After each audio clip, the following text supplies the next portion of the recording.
Chip Lindsey is the new offensive coordinator at Michigan, but is he an upgrade to Kirk Campbell? We discuss coming up next.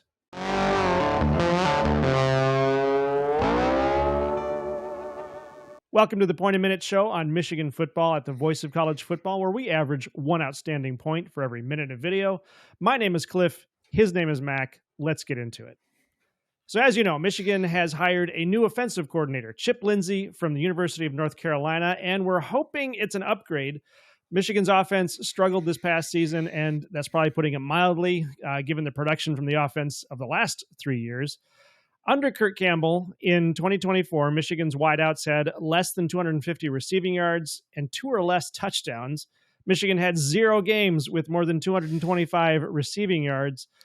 With all the QB changeups, they had 11 touchdowns, but 12 interceptions.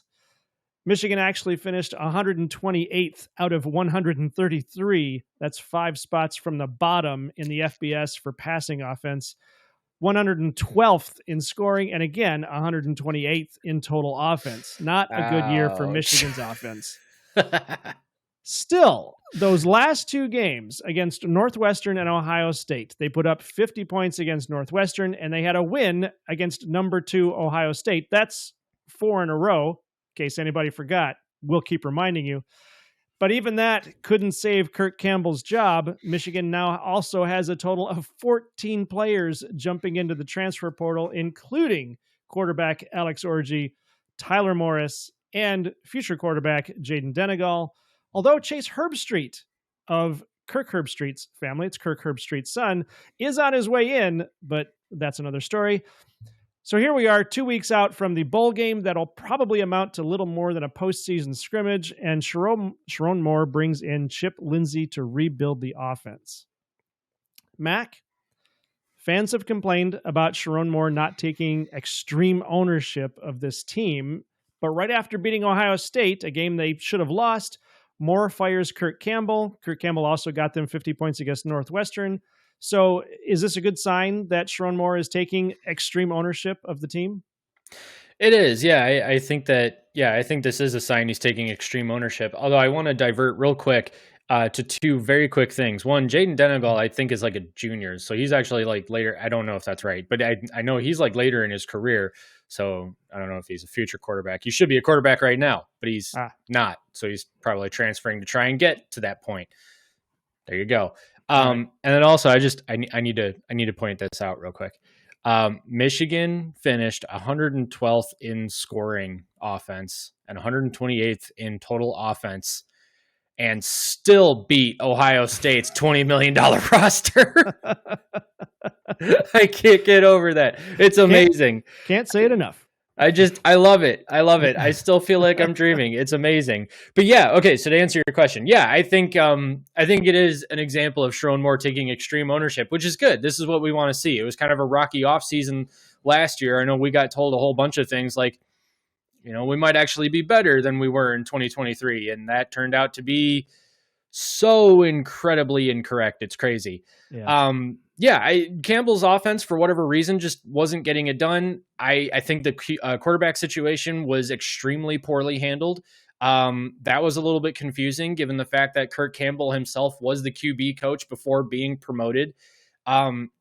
Through a vast majority of the season, maybe not a majority, but through much of the season, I personally thought that there was a personnel issue that was kind of getting in the way of the coaching, that the coaches were doing the best they could with the personnel that they had. But if we remember back to, all the preview magazines and I believe it was even the Big Ten bus tour and all that, we're saying that, there's actually still a ton of talent on this Michigan roster, including on the offense. This roster was theoretically more than capable of getting back to the playoffs, and some were even saying making a run at the Big Ten.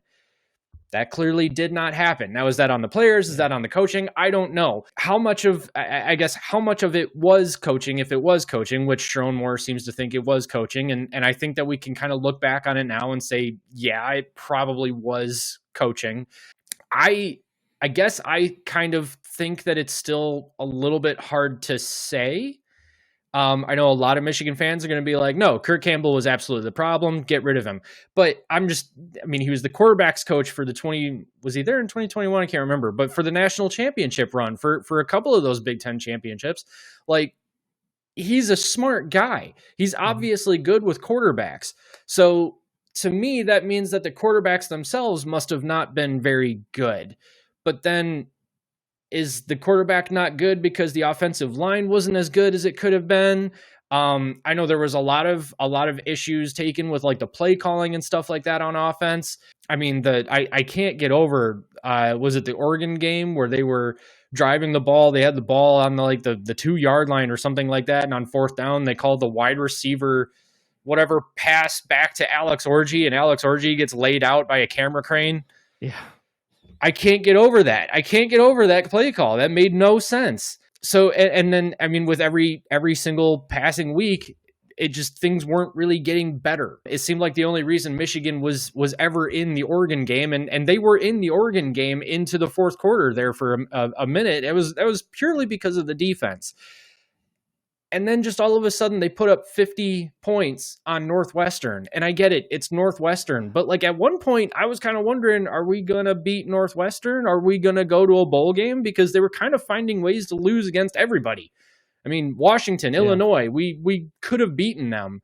And then the Ohio State game, I just I don't get it, but I love it. And I guess I'll just leave it at that. All right. So Sharon Moore reaches out now to Chip Lindsey, who was the OC at UNC over there in North Carolina. As we know, Bill Belichick has been hired as the new head coach at North Carolina. So, of course, he's doing a clean sweep, getting everybody out of there. Sharon Moore picks him up. Chip Lindsey's experience goes back to, he was at Southern Miss for a few years. He's been at Auburn, and he was at UNC for 2 years. His 2 years at UNC, they were 19-8. What kind of offense do we expect Chip Lindsey to bring to Michigan? Balanced with hopefully an improvement in quarterback play. A lot of the articles I'm reading are saying that pretty much everywhere he goes, his quarterbacks and running backs have success. Obviously, that means that the offensive lines have to at least be serviceable. So I think Michigan could be getting back to its 2023 self. Maybe it'll look a little bit different, though. I mean, Bryce Underwood has an arm.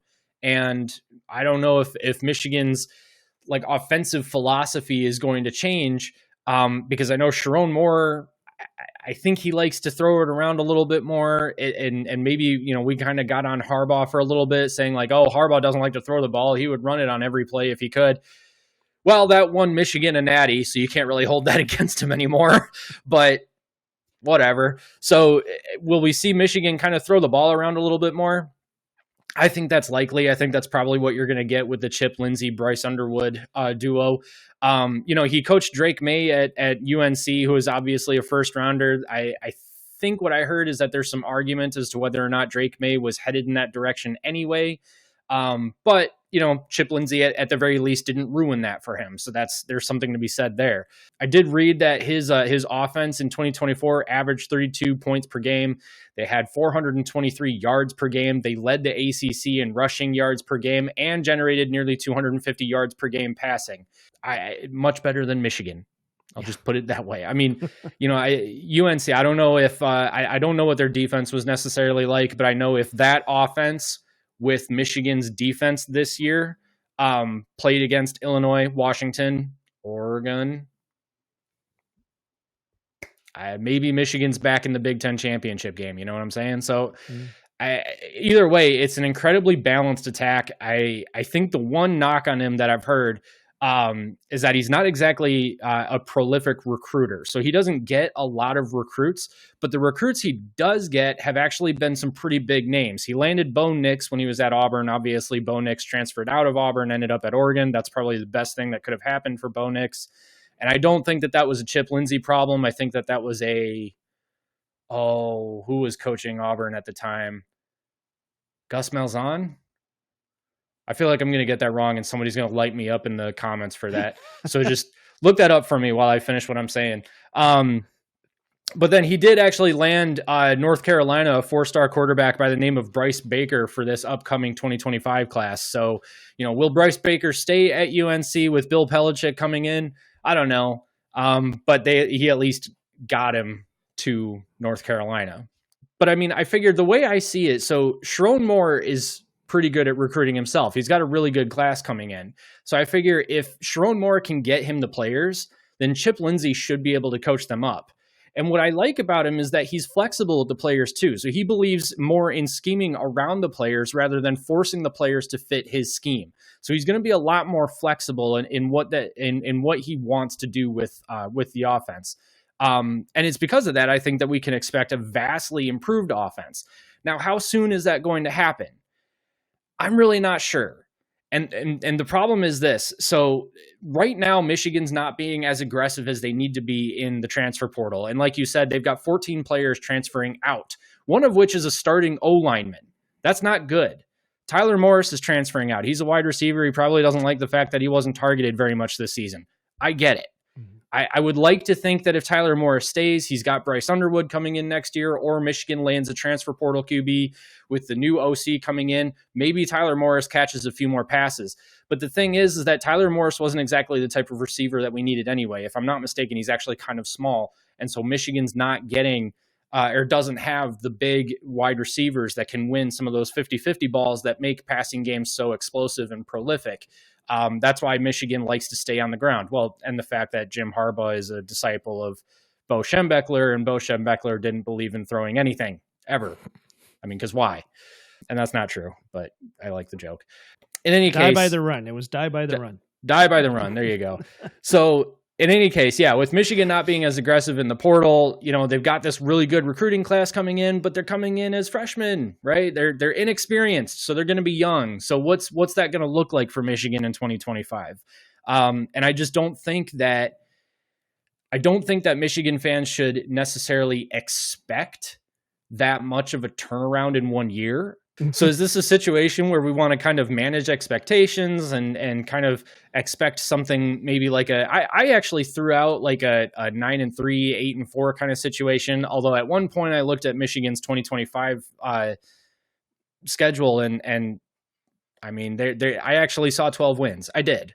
I think that there's actually a chance if Michigan can pull in some transfers and if Bryce Underwood ends up being as good as advertised. But anyway, I realistically speaking, still think that managing expectations is something that Michigan fans should probably do. I mean, a lot of fans are already calling for him to start next year, but he's going to be a true freshman. So is that a good idea? I mean, is he going to be ready? I mean, maybe he could be.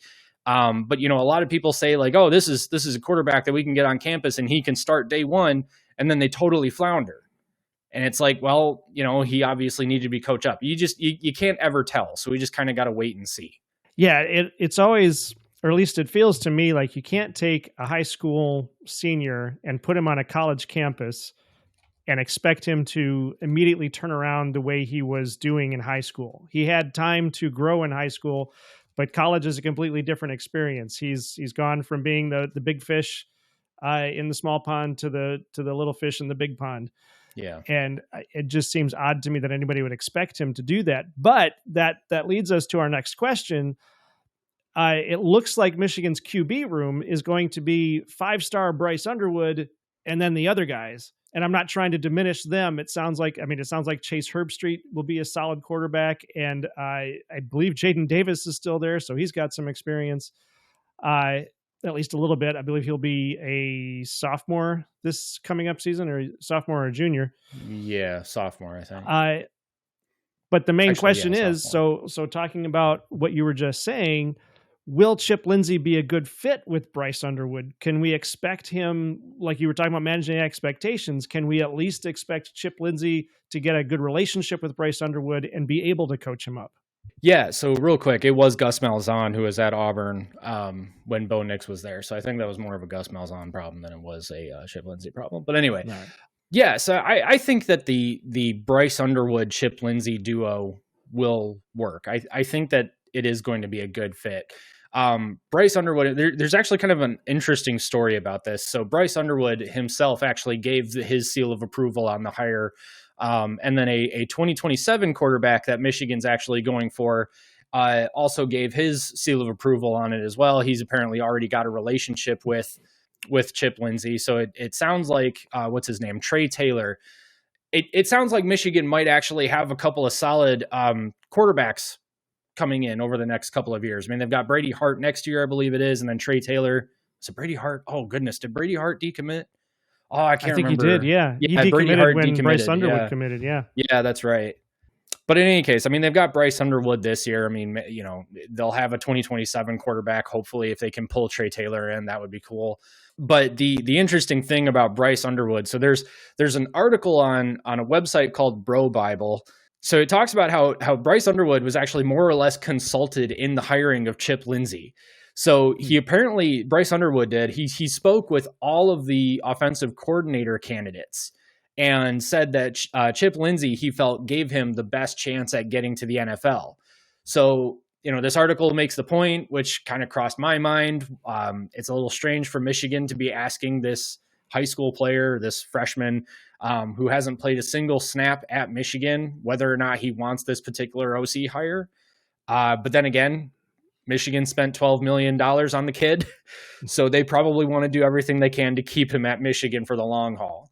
Yeah. So on the one hand, it's a little strange. On the other hand, I like that Bryce Underwood likes him. Yeah, I actually kind of like that too. I hadn't heard that story, so but it makes sense, and it's team building really. So they're bringing him in early to really build and make that team cohesive. It gives him more of a stake in the team. Yeah, it does. And maybe there's something to be said for making Bryce Underwood feel like, Sharon Moore wants Bryce to feel like, this is your team. This is, we want you to be in control of this situation. Now, what does that do with someone like Jaden Davis? That's kind of my problem, is that everyone was hyping up Jaden Davis. And like when he committed to Michigan, it was the Jaden Davis Air Nolan battle, right. and Air Nolan is now transferring out of Ohio State, which again, that's hilarious. I love it. Garrison can go cry me a river. It's fantastic. Although actually I shouldn't say that, because he said that he saw this coming. But Jaden Davis, everybody's talking up Jaden Davis, saying he's going to be an amazing quarterback and all that. And then the next shiny thing comes along and it's, oh no, Bryce Underwood's going to be the next amazing quarterback. I mean, who's coming in 2026 that Bryce Underwood then has to be looking out for? Because, we talk about this on the Big Ten Team Rivalry show, the idea of generational being thrown around too much. Mm-hmm. And yeah, it probably is, because people were saying Jaden Davis is this kid who could probably start day one at one point. How serious they were, I don't know, but things like that were being said. Now they're being said about Bryce Underwood. And so I had made the point on Twitter, like, hey, everybody's talking about Bryce Underwood. What about Jaden Davis? Like, he's been on campus longer. He knows Michigan a little bit more. He might be actually, I know he was a little bit small, so he needed to put on some weight. If he did that, then what if he's actually good and ready to go? Are we missing out on a really good quarterback because this new shiny thing came along and his name is Bryce Underwood and he also cost $12 million? I don't know. I don't know if Michigan's kind of screwing themselves with this, because they promised Bryce Underwood the $12 million and then said, also you'd start day one. Did they did say that? I don't know. I don't know if they said that. Okay. I don't know if that was part of the recruiting package. That's why I'm saying if they did say that to Bryce Underwood, they're kind of screwing themselves over with that, because Jaden Davis might actually be the best option coming into next year. And this is all conjecture. I'm not saying that Jaden Davis is or should be. I'm saying that what if Jaden Davis has a great spring camp and Bryce Underwood doesn't? What if Jaden Davis puts on some weight over the summer and Bryce Underwood doesn't?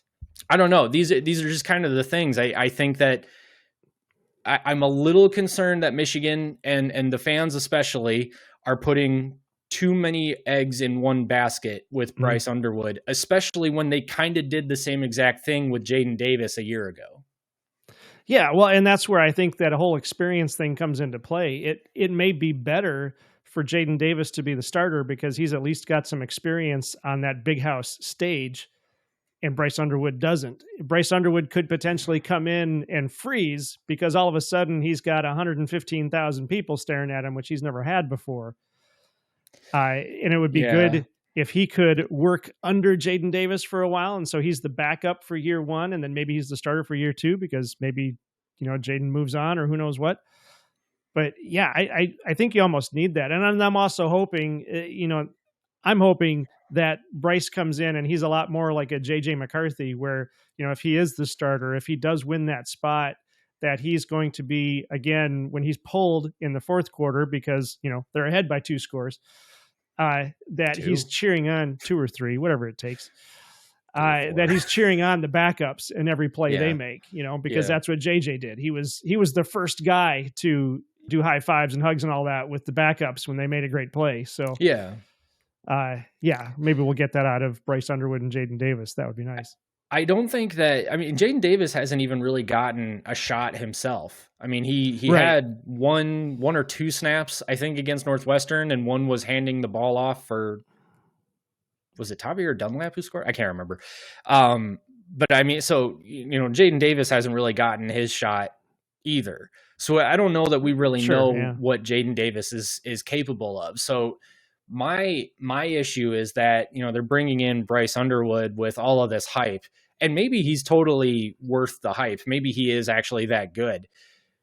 But what if it doesn't click this year? But it does for Jaden Davis. Jaden Davis has been on campus, so at least he sees what's going on. At least he's in the weight room. At least he knows the guys. He theoretically should know what the offensive philosophy is. So he would have a step up over Bryce Underwood anyway. And I don't think it's enough to be able to mentor Bryce Underwood.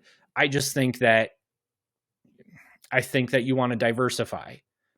I think that's what I'm saying too. That's that at the very least, Jaden Davis has run out onto the Michigan field in uniform and touched the banner with screaming fans. He has that at least awareness, if not, full on experience. He's got that awareness.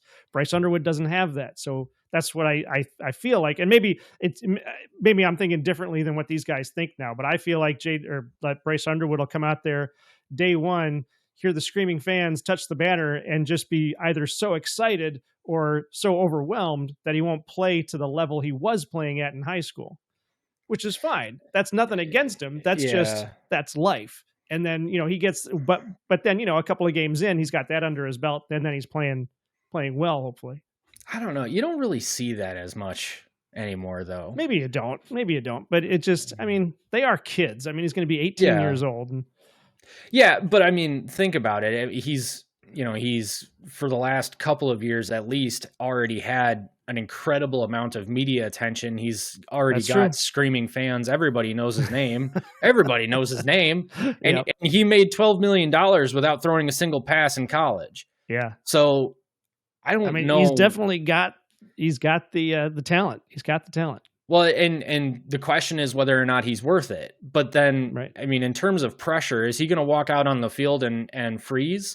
That's kind of the interesting question about NIL that maybe we can talk about in another video is, does $12 million kind of take that pressure off of you because you're like, all right, I'm getting paid either way, so I'm set. I don't need to worry about my performance necessarily. I'd like to go to the NFL, but 1 or 2 bad games isn't going to hurt me, or I don't know, something like that.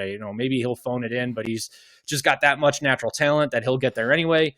I don't know. Or is he going to get a $12 million check and be like, holy crap, it's real. Yeah. Okay. So I need to actually do good now or I'm screwed. Right. Yeah. Well, let's leave it right there and we will find out what happens. What do you guys think about what we think? Leave a comment and let us know. You can find us on X. My handle, as you can see there on the screen, is DAWG Team Rivalry, and Mac is B1G Team Rivalry. Both of us on X. Stop by, give us a follow. If you want more great analysis on college football, check out all the shows right here on Michigan Football at the Voice of College Football. There'll be cards on the end here that you can click on other videos and see what else is going on. You can catch us on the Big Ten Team Rivalry channel. That's at Team Rivalry, youtube.com at Team Rivalry. Right here on YouTube. Mac, take us out. This is the Point a Minute Show on the Voice of College Football.